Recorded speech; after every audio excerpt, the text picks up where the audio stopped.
В древние времена в одном городе жил старый человек. У него было 3 дочери, но ни одного сына. А ему всегда хотелось иметь сына. Вот заболели у старика глаза, и он ослеп. Табибы лечили его, но не могли вылечить. Не видел старик ни светлого дня, ни детей своих, ни друзей, ни товарищей. И очень он был опечален этим. От горя и несчастья стал он худым и немощным. Приехал однажды в село один путешественник и сказал старику, что в одном далеком краю живет знахарь. В саду у него растет особенная трава, из сока которой знахарь делает лекарство. И оно вылечивает любую болезнь глаз. Услышав это, старик тяжко вздохнул и сказал: «Если бы у меня был сын, конечно, он поехал бы в тот край и привез мне лекарство для глаз. Тогда я бы избавился от слепоты». Старшая дочь поднялась со своего места и стала просить отца: «Дорогой батюшка, разреши мне поехать за тем лекарством». «Ох, дочка, не для тебя это дело, понапрасну будешь мучиться». Но девушка не отступила и стала просить и умолять отца отпустить ее, и, наконец, отец согласился. Девушка оседлала лошадь, оделась в мужскую одежду, наполнила хурджин едой и отправилась в путь. Ехала несколько дней и ночей, и на перекрестке дорог увидела маленький деревянный домик. Девушка подумала: «Наверное, там кто-нибудь есть. Спрошу-ка я дорогу». И, сойдя с лошади, она постучала в дверь. Из домика послышался голос: «Кто там? Я лежу больная и не могу подняться. Сам заходи». Девушка открыла дверь, вошла и поздоровалась. На самом деле в доме лежала больная старушка. «Что с вами?» – спросила девушка. «Ох, сынок», – говорит старушка, – «и не спрашивай, давно я уже лежу больная. Лежу вот на этой постели, и нет у меня никого, чтобы заботиться и смотреть за мной». Порывшись в хурджине, девушка достала еду из дорожных припасов и накормила старушку. Придя немного в себя, старушка спросила: «Сынок, откуда ты приехал и куда едешь?» «Я приехал из далекого города. Отец мой заболел болезнью глаз и ослеп. Я еду разыскать лекарство от его болезни». «Ох, сынок, откажись от этого намерения. Много храбрецов ездило разыскивать это лекарство, но не нашли его и погибли. Никак нельзя добыть то лекарство, вернись домой». После этого разговора девушка потеряла надежду найти лекарство и вернулась домой. Отец обрадовался ее возвращению и говорит: «Я, дочка, очень рад, что ты вернулась жива и невредима».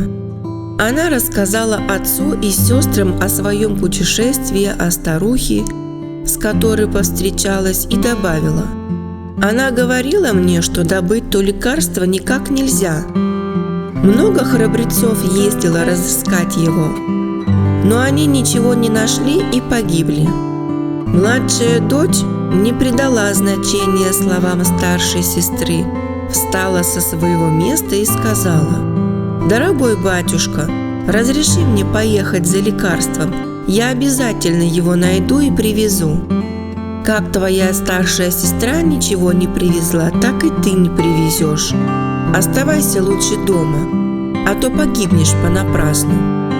Но и эта дочь настаивала на своем и продолжала просить разрешения. Наконец она склонила отца отпустить ее поехать за лекарством. Оседлав коня, одевшись в мужскую одежду, она спрятала свои косы под шапкой и поехала. Ехала она и через несколько дней тоже доехала до деревянного домика. Но девушка, нисколько не испугавшись слов старухи, смело сказала: «О, матушка, мужчина не должен ничего бояться. Я не вернусь домой, пока не найду лекарства, что бы со мной ни случилось». Девушка встала и собиралась уходить. «Сынок мой», – сказала старуха, удерживая ее, – «вижу я, что ты непоколебим в своем намерении. Я тебя предупреждаю, что поездка твоя будет очень трудной и опасной. Но я тебе скажу, как избежать этих трудностей. Если ты выполнишь все, что я тебе скажу, ты достигнешь своей цели. Знахарь не даст тебе лекарства без вознаграждения. Взамен он попросит тебя семена дерева, которое находится у трехглавого дива. Плоды того дерева целебны и вылечивают разные болезни.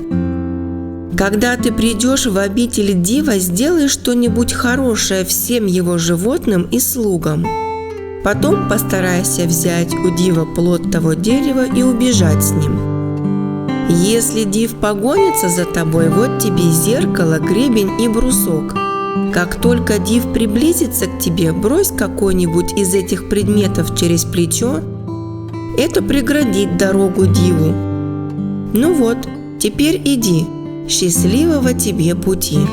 Девушка взяла зеркало, гребень и брусок, горячо поблагодарила старуху и поехала дальше. Ехала она несколько дней и ночей, наконец приехала в обитель трехглавого дива. Ей бросилось в глаза, что ворота крепости полуразвалены и запачканы. Она быстро поправила их и вычистила. Вошла она в ворота и увидела с одной стороны много огромных собак на привязи, а с другой лошадей. Лошадям брошены кости, а собакам сено. Она взяла кости и бросила их собакам, а сено лошадям. Пошла она дальше и увидела, что несколько служанок стоят около раскаленного тандура и пекут диву лепешки, которые прилепляют к раскаленному тандуру голыми руками, и потому руки у них все сожжены. Девушка приветливо с ними поздоровалась, тут же села и сшила им по рукаву для выпечки хлеба. Служанки обрадовались рукавам и спросили: «Эй, красивый юноша, зачем ты сюда пришел?»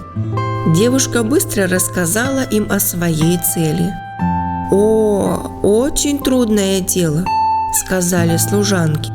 «Див прячет семена этого дерева в мешочке под своей подушкой. Нелегко их взять у него. Если даже возьмешь, то не сможешь убежать от его лап. Если я сумею взять семена, то уж найду, что потом делать», – сказала девушка. «Ну, коли так, иди. Мы знаем, что див спит, растянувшись на спине. Когда ты подойдешь к его обители, посмотри, оба ли глаза у него открыты. Если оба, то значит он спит. Можешь взять у него из-под головы мешочек. Но если у него открыт один глаз, значит он не спит. Скорее беги обратно». По рассказам слуг, девушка нашла обитель дива, и когда вошла к нему, увидела, что оба его глаза открыты. Крадучись, она подошла к нему, вытащила из-под подушки мешочек и быстро убежала. Но див тут же вскочил и закричал: «Эй, слуги, скорее хватайте вора!» «Нет, мы не будем его ловить», – сказали служанки. «Он нам пошил рукава, и теперь мы не сжигаем руки». «Эй, кони, вы его ловите!» «Нет, мы не будем его ловить», – сказали кони. «Ты вместо сена клал нам на еду кости, а он положил нам сено». «Эй, собаки, вы ловите его!» «Нет», – ответили собаки, – «мы не будем его ловить. Ты вместо еды клал нам сено, а он положил кости». «Эй, ворота, вы схватите его!» «Нет», – сказали ворота, – «ты нас испачкал и сломал, он вычистил нас и исправил». Видит див, что никто не хочет ловить смельчака. Тогда он сам погнался за девушкой. Он помчался, что было силы, и почти догнал девушку, уже протянул лапу, чтобы схватить коня за хвост. но девушка в тот же миг бросила через плечо зеркало, которое дала ей старуха. Зеркало сразу всплеснуло волной и превратилось в быструю и широкую реку. Огромный Див бросился в реку и с большим мучением добрался до другого берега. Вот он опять погнался за девушкой и почти настиг ее. Но только он протянул лапу, чтобы схватить за хвост коня, как девушка через плечо бросила брусок, а он с грохотом превратился в высокую и большую гору. Див остался за горой, а девушка во весь дух погнала коня и убежала от Дива. Хотя и много прошло времени, но Див перевалил через гору и опять погнался за девушкой. Вот уже он почти догнал ее и протянул лапу, чтобы схватить коня за хвост, но девушка в этот момент бросила за спину гребень. Из гребня с треском появился густой лес, не имеющий конца и начала. Див кинулся в одну сторону, кинулся в другую, не мог пройти через густой лес и вернулся обратно. Так девушка ускакала от Дива и живая и невредима приехала в город знахаря. Поспрашивала она у людей и нашла его двор. На ее стук в ворота послышался голос «Сейчас!» И ворота торопливо распахнул юноша, сын знахаря. Он вышел из дома, встретил гостя и проводил его к отцу. После приветствий девушка рассказала знахарю о цели своего приезда. «Это лекарство, – начал знахарь, – я дам тому, кто взамен привезет мне семена одного дерева. Я уже привез», – воскликнула переодетая девушка и протянула знахарю это семя. «Очень хорошо, это очень хорошо», – сказал знахарь. «Вы сделали благородное дело. Плодами этого дерева я вылечу от смертных болезней много людей нашей страны». И знахарь стал спрашивать: «Ведь эти семена были у трехглавого Дива. Как вы их у него взяли? Самые сильные богатыри пытались пройти к нему, но не могли». Девушка рассказала знахарю о своем путешествии к Диву. «Молодец, юноша», – сказал на это знахарь. «Вы очень смелый человек. Вот, возьми половину этих зерен, отвези их в свою страну, посади там и вырасти. Плоды их будут излечивать людей от разных болезней. Вот вам и лекарство для глаз. Накапайте его в глаза отцу, и он будет зрячим». «Спасибо вам, я выполню все, что вы мне сказали», – воскликнула девушка. Знахарь объяснил девушке, как выращивать из семян целебные травы и как делать лекарства, а потом предложил ей погостить у него 2-3 дня. Девушка согласилась. Хозяин собрал своих близких и друзей на 3 дня и устроил пиршество. Один из близких друзей знахаря говорит ему: «А ведь ваш гость – переодетая девушка». «Нет», – отрицает знахарь, – «это непременно богатырь-молодец. Он проявил неслыханную смелость и достал самую ценную вещь в мире. Вы ошибаетесь, это девушка», – настойчиво повторял его друг. «Давайте испытаем. Когда ваши гости разойдутся по домам, вы постелите постель вашему гостю в комнате вашего сына. У изголовья каждого из них положите по букету белых хризантем. Если это девушка, цветы завянут. Если это юноша, цветы останутся такими же, как и были». Знахарь согласился выполнить просьбу друга, но смышленая девушка по пристальному взгляду знахаря и его друга обо всем догадалась и, не засыпая, до полуночи беседовала с сыном знахаря, рассказывала ему разные происшествия и сказки. Как только сын знахаря заснул, девушка поднялась, осмотрела свою постель и увидела увядшие хризантемы.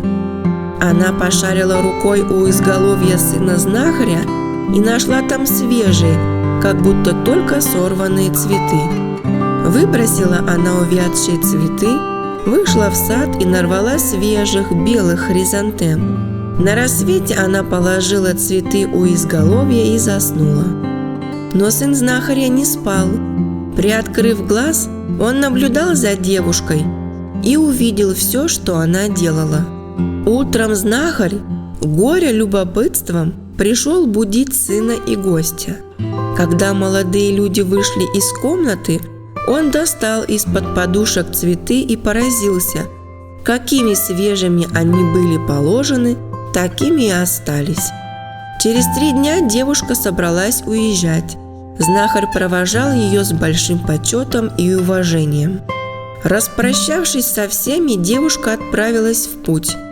Сын знахаря, заинтересованный ею, отпросившись у отца, поехал проводить гостя. Они ехали несколько дней и ночей. Сын знахаря никак не хотел возвращаться обратно. Так они и приехали в город, в котором жила девушка. После ее отъезда за лекарством прошло много времени. Отец с матерью и сестры сильно обеспокоились о младшей сестре и думали, что она попала в какую-то беду. Вместо одной болезни у отца появилось несколько, и он раскаивался в том, что позволил дочери поехать за лекарством. Но когда младшая дочь возвратилась домой живой и невредимой, печаль родственников сменилась радостью. Девушка в присутствии сына знахаря рассказала о всех своих приключениях во время поиска лекарства. Не теряя времени, она смазала глаза отца привезенным лекарством, и не прошло и 1 часа, как отец почувствовал себя здоровым, а глаза его, наконец, снова увидели белый свет. Обрадованный, он сказал дочери: «Дорогая моя дочь, теперь я никогда не буду жалеть о том, что у меня нет сына. Ты выполнила обязанности 10 сыновей, сделала меня счастливым, и я желаю тебе долгой жизни, пусть всегда будут тебя сопутствовать счастье». Сын знахаря уже при входе в этот дом понял, что сопровождал он не приятеля, а девушку. В конце разговора он обратился к ее отцу и матери и сказал: «С первого дня знакомства я питаю глубокую любовь к вашей дочери, и теперь, когда я убедился, что она на самом деле девушка, а не юноша, прошу вашего согласия отдать мне ее в жены». Родителям девушки тоже понравился приехавший юноша, но они не знали, кто он. Когда же дочь рассказала им обо всем, и они узнали о дружбе ее с сыном знахаря, тогда они с радостью согласились выдать свою дочь за этого юношу. Отважная и умная девушка вышла замуж за сына ученого-знахаря. Они прожили вместе долго и счастливо. Аудиорассказы от Эдемы и Лай.